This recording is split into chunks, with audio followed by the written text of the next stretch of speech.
Hello, my lovelies. I'm Ginny O, the author with no last name, and today I want to talk about the elements of a culture. So when you are world building and you are trying to create a society, what types of things do you need to think about? Whether you're writing a book or creating a video game or doing a movie. All right, so world building cultures. Now, fun fact, this came about because I used to play a game called Star Stable Online. And the reason why it is used to is because apparently on the server side, Star Stable has programmed out people who have lower Windows, not Windows 10 or 11, from being able to access the servers. Very amusing. Um, if I had more time and a lot more money, there might be a lawsuit in there somewhere, but I can't be buggered because really there's nothing going on in the game that I care about. So, but I used to play this game and I follow the Star Stable Reddit. And somebody on the Reddit was very much Star Stable doesn't feel Scandinavian as much anymore. Why is that? So I, as an author, decided to try to tackle it from that point of view and thought, well, since I now have this kind of handy list, let's do a video on it. So what are the elements of a culture? All right, so I'm gonna have myself a little post-it note. I used to do this with an editor and everything on the screen, and we're going to get my Sharpie and we're going to go over my list with examples potentially from American culture, because we in America actually do have a culture. We're just so kind of immersed in it that we kind of lose track of what is and isn't culture in America. Okay, so if you went someplace else, or if you're talking to somebody from Europe or Japan, they're gonna look at you and be like, we do not do that here. That is very strange. All right, so the first thing in our culture thing is a shared history. All right, so shared history. What does this mean? We have a shared history.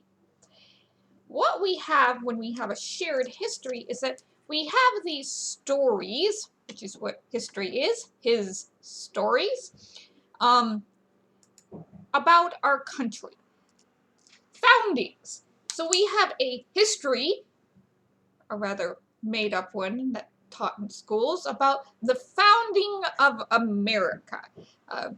The founding of America is really funny because we started out as 13 moles that eventually became in a trench coat pretending to be a country.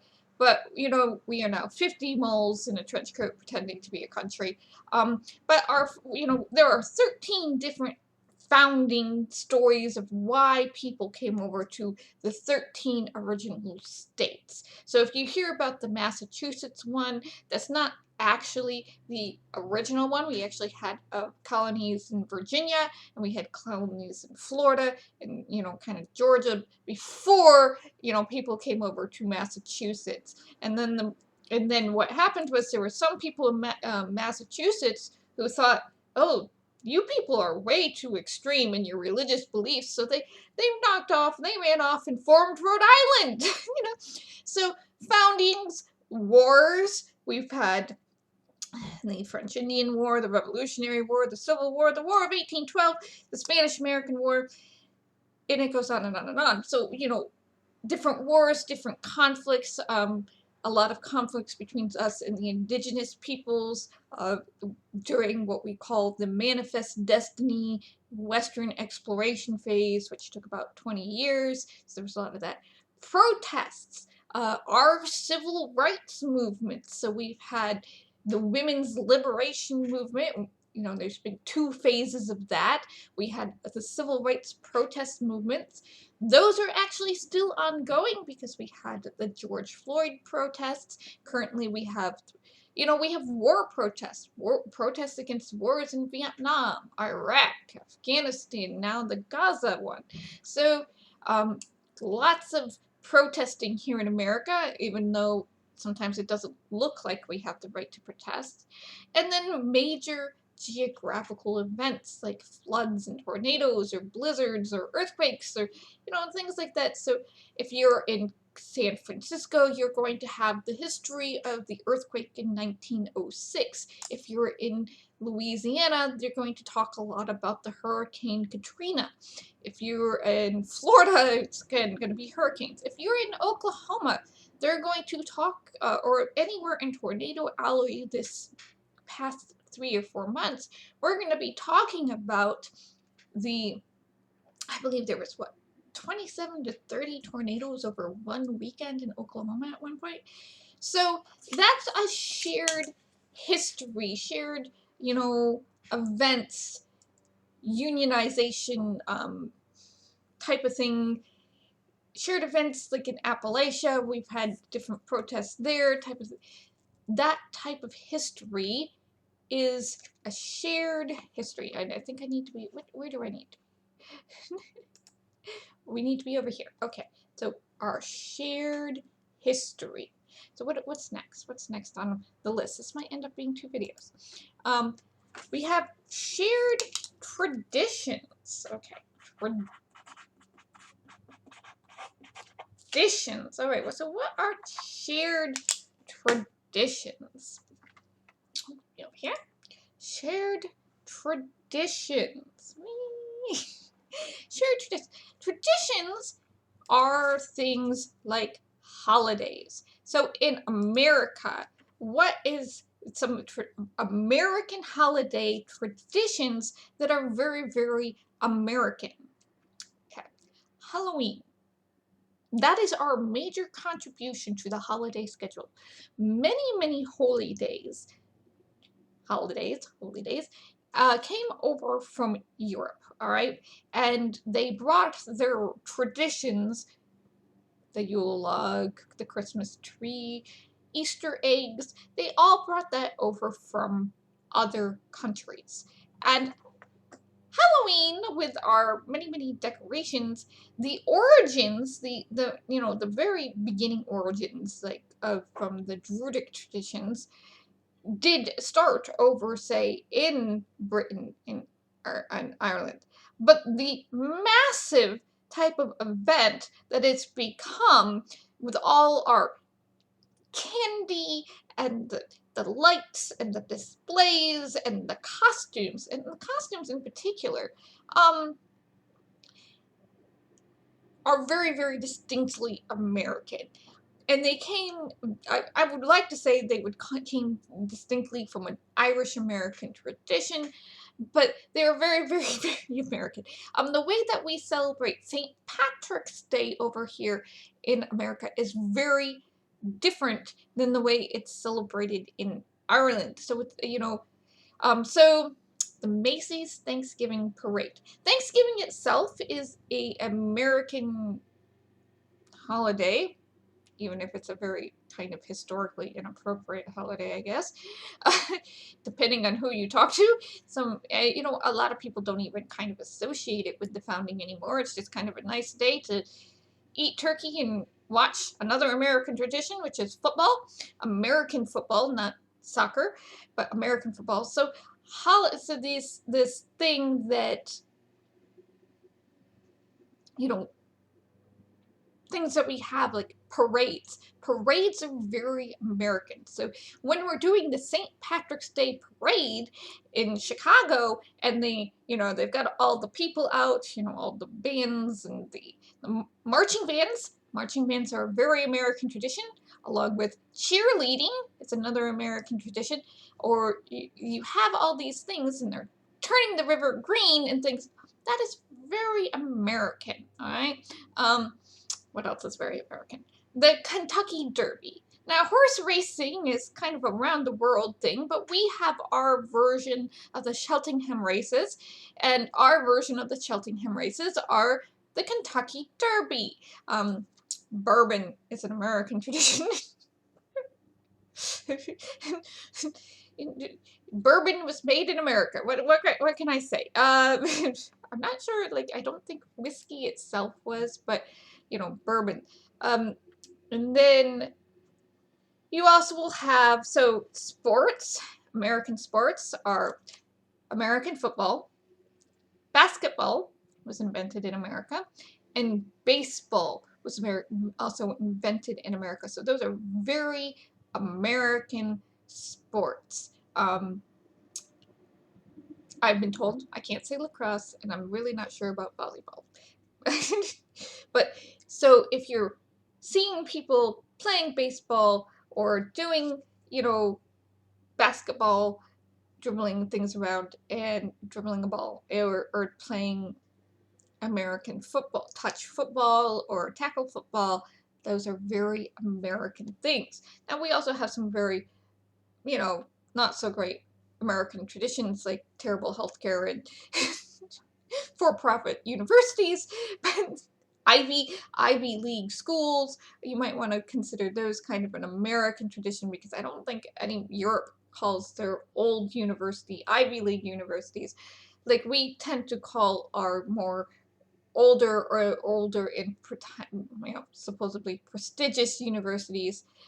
I mean, you're like, they can't be that old. You know, your country's only 200 years old. Yeah, I know. They really aren't as old as, say, Oxford, but for America, they were older. You know, Harvard and Cornell was at some point was inducted into this, Notre Dame.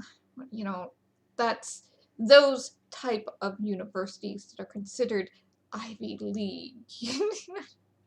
Very weird.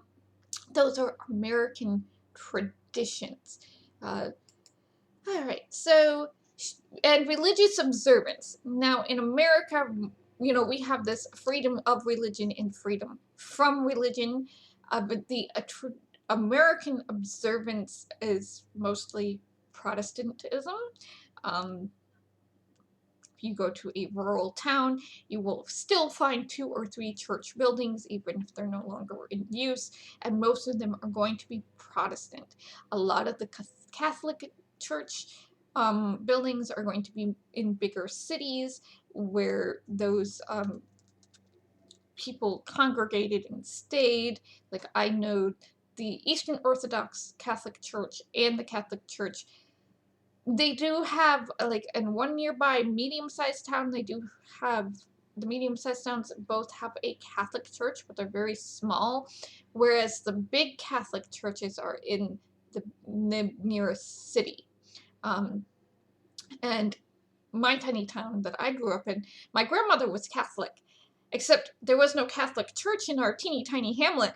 The only church our teeny tiny hamlet had was the Anglican church, where a lot of the traditions are the same, so she would go to the Anglican church instead of the Catholic church, you know, which meant she didn't have to get in the car and drive anywhere, which was very useful for her. But religious observance is very much, you know, going to be an American thing, depending on what state and what area of the country you're in, who will be the biggest thing. So in some areas of the country, you're going to have lots of Mormons and other or you will go someplace, you'll be driving around in the country somewhere out in the middle of nowhere, and somebody will go, oh, that's a Buddhist temple. And you're like, we have a Buddhist temple? Okay, didn't know that. All right, that's cool. You know, type of thing. So your religious observance is part of your traditions. All right. And here in America, it is mostly evangelical Protestant. All right. So the next one we have is shared food. Oh my God. Food is so important. What is your food tradition? So food. Now, in America, because we are 50 moles in a trench coat. I say this a lot. So what I mean is that we are 50 states. We are 50 areas of land that in Europe or Africa would be their own countries. Okay? but we are 50 different states pretending to be a big country, all right? And each state has their own type of food tradition. I get picked on a lot because I get picked on a lot because I will bring this up over and over again. So in upstate New York, we have like two major things that we would consider kind of food traditions, and one of them is very, very localized. If you go like 2 hours away from this place, from my major city, you probably don't know about them. No, actually, there's three. But even then, if you go too far away from that one area, you don't know about it. So this is Buffalo Wild Wings, or Buffalo Chicken Wings, which were made in Buffalo, New York, they were popularized, deviled wings were popularized in Buffalo, New York in the United States, so they became buffalo wings. No, they're not made out of buffalo, but they were, yeah. And that is kind of like the northwestern part of the state, okay? So Buffalo, Rochester, Niagara Falls, that's over there on the lake, Lake Ontario, I think. And that's them. Now, in the southern tier part of the state, which is in the south, it's along the flat border, in the Finger Lakes region, the southern tier Finger Lakes regions of the state, we have Cornell barbecue sauce, which is basically eggs, cider vinegar, poultry seasoning, and some pepper, and a lot of salt. So you take your chicken halves, you marinate your chickens in halves in this overnight, and then you grill them for like over lowest heat for like 6 hours the next day. And it is such a big deal that we have like entire competitions around it, and the fire departments will use the chicken barbecue. Well, that's what the chicken barbecue is in like the southern tier. You go to a chicken barbecue around here, you're going to be getting Cornell chicken barbecue. You're not this very vinegary. It's not even a sauce. It's kind of going to be baked into the chicken almost. It's not quite like a rotisserie, but it's close. Type of barbecue sauce. It's not really a sauce, it's a marinade, but barbecue marinade. And that's what our regional thing is. And then the third thing, which was from, we have here in one of our cities, we have a large Italian population, which is why they had their own little Italy. So they came in through Ellis Island in New York City. My grandmother did this, my great-grandparents did this. They came through New York City. There was a large Italian population in New York City, so they were able to talk to them, and then they would move. Basically, they moved west. So you got into New York City and you went to New Jersey, or you went up to upstate New York.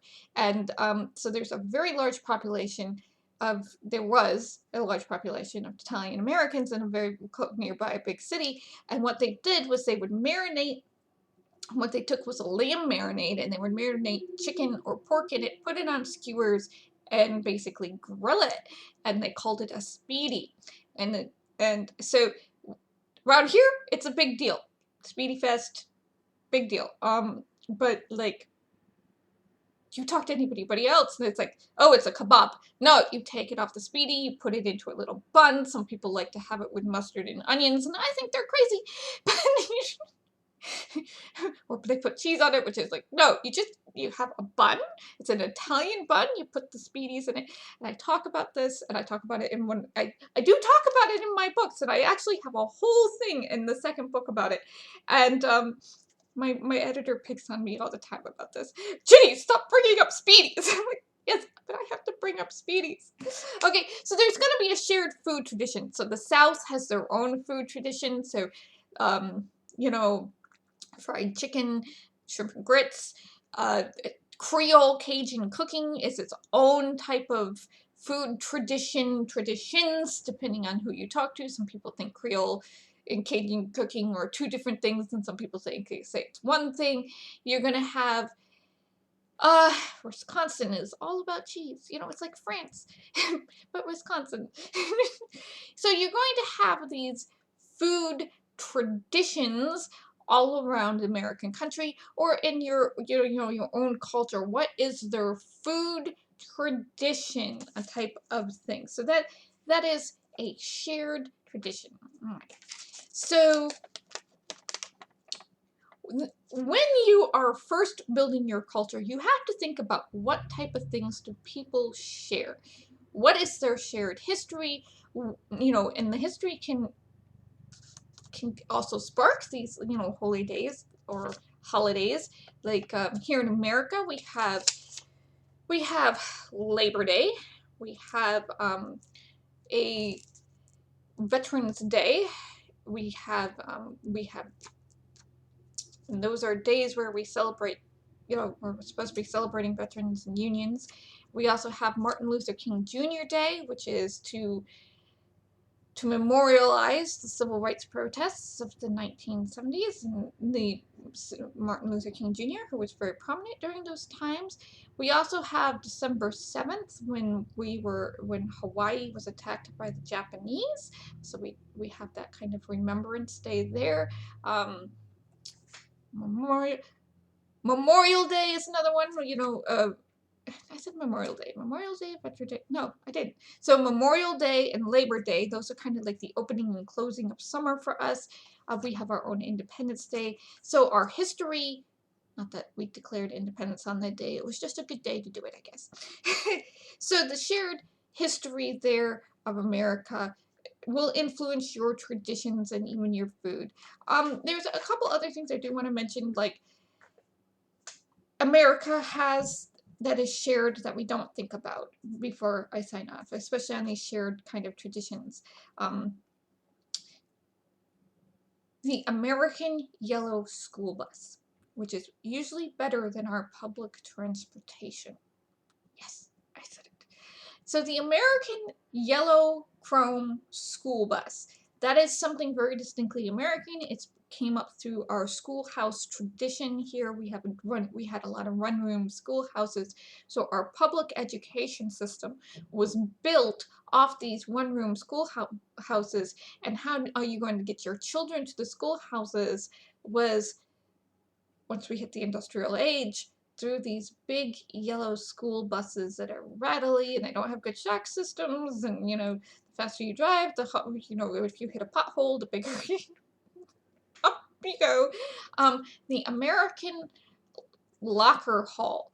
A lot of what you see in American shows are actually South California high school traditions. So there's the locker hall, but that is something very indicative of Americans. We have these hallways filled with lockers where kids are supposed to leave their books and stuff between classes because we don't give them enough time and we have too many books. Too many big books. I would have really preferred not to have so many big textbooks when I was in high school, but here we are. And another thing is homecoming.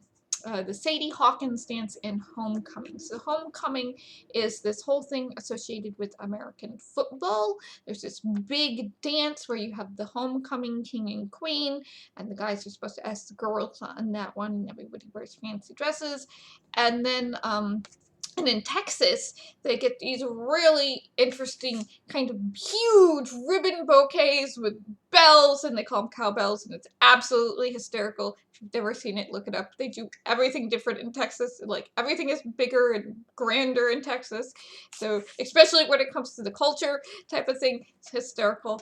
But homecoming, and then the Sadie Hawkins dance. And the Sadie Hawkins dance is when the girls are supposed to ask the guys to the dance type of thing, and it's also very important. I mean, we also have things like prom and winter formal, but these type of school dances that were kind of offshoots almost of things like the barn raising and the ice cream social, but I'm not entirely sure those are 100% American either, but we had a lot of those in our history. So dances and socialization, so sock hop things where the young people could get together and get to know each other under the eyes of the chaperones type of thing, so they could form connections type of thing. So 3 things: your shared history, your shared traditions, and your shared food type of thing. What is local to your area that you can make? Who's the type of, in America, who are the immigrants that settled your area, because that's going to determine your food traditions as well. Pennsylvania has the Pennsylvania Dutch, not the Dutch, the Dutch. They're originally German. So you're going to find a lot of highly sugared foods or even pickled foods, versus, if you go up to Maine, where the Scandinavians settled, they're going to have the more Scandinavian food tradition, where you have the clam bake and what eventually became the Boston boil. It was actually the seafood boil, where you take seafood and potatoes and corn, and you like make this kind of soup with it. And then it was very popular in Maine and stuff like that, and eventually made its way down to Massachusetts and became indicative of being in Boston for some reason or another. But your food, so all your shared, those are your 3 major shared things that you need to think about when you're making a world culture. So next time, I didn't realize that this was going to take so long, but I should know better by now. We're going to talk about art and architecture and probably either bureaucracy or weather, and maybe the colors of the houses. I have a list. It was if you go to my Reddit, I'm Ginny O on Reddit, but I'm not very active. But there was one of my comments is the list of things culture things, all right, that I made in this response to this post on Star Stable. All right, take care of yourselves, my lovelies. Stay safe, and I will see you in the next video of building a culture.